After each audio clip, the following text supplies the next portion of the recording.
Donc le confinement, ça a été quelque chose de plutôt positif. Ça m'a permis de prendre du recul sur le rythme quotidien effréné et de reprendre le temps d'aller à l'atelier, de reprendre possession de l'atelier. Ça a été bénéfique dans le sens où ça m'a permis à la fois de me repencher sur des travaux existants que j'avais délaissés par justement manque de temps, mais aussi de me pencher sur de nouvelles recherches, sur de nouvelles expérimentations, et finalement de pouvoir mettre en place des choses que j'avais pas eu l'occasion jusque-là, comme par exemple travailler en collectif ou du moins en binôme avec des techniciens et d'autres artistes pour des raisons plutôt techniques ou simplement dans l'idée de travailler à plusieurs, à quatre mains sur des projets.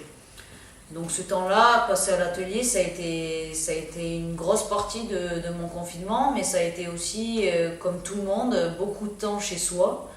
Et finalement, ce temps chez soi, ça m'a rappelé une de mes premières expériences de résidence au Maroc, où j'étais en résidence dans une famille marocaine, et où, par devoir, j'ai passé beaucoup de temps dans la cuisine.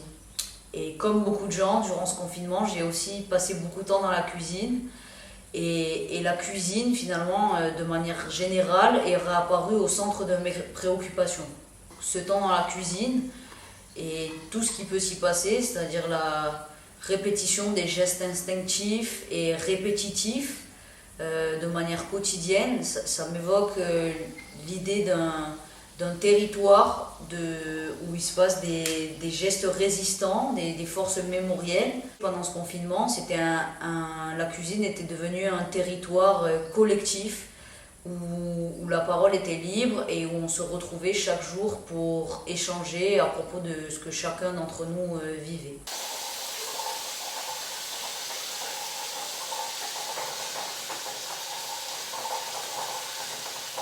Ces histoires de gestes instinctifs, élémentaires, répétitifs, je les apparente souvent à de la danse, mais finalement, durant le confinement, peut-être que c'est le silence général qui m'a évoqué de manière évidente la musique.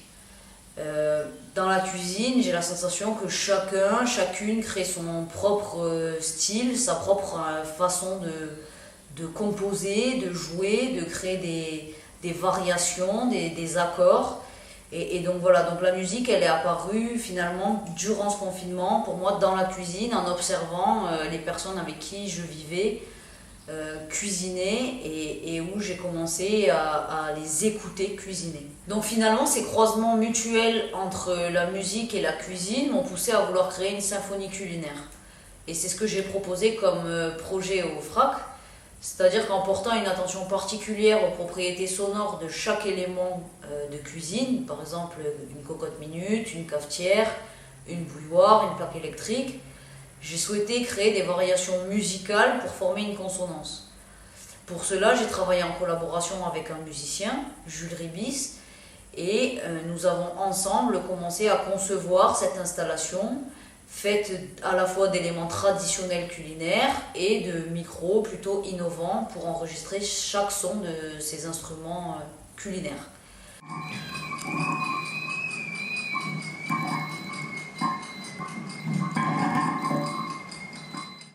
Cette installation, on l'a pensée à l'atelier, on a pris le temps de la penser ensemble et finalement, en y réfléchissant, il nous est apparu évident de penser cette installation plutôt comme une performance. En tout cas, l'idée que le corps soit présent dans l'installation nous paraissait nécessaire.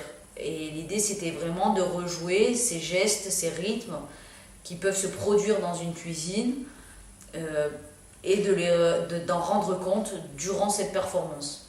Donc finalement, à travers cette performance, c'est aussi ce caractère convivial qu'on a envie de mettre en avant, mais au-delà de quelque chose de convivial et de collectif, c'est cet aspect créatif où finalement la recette n'est plus qu'un prétexte à l'invention, mais aussi un territoire, un micro-territoire qui se révèle être émancipateur, voire résistant au vu du contexte dans lequel on vit depuis un an, et où il nous est interdit de se retrouver, de se rassembler.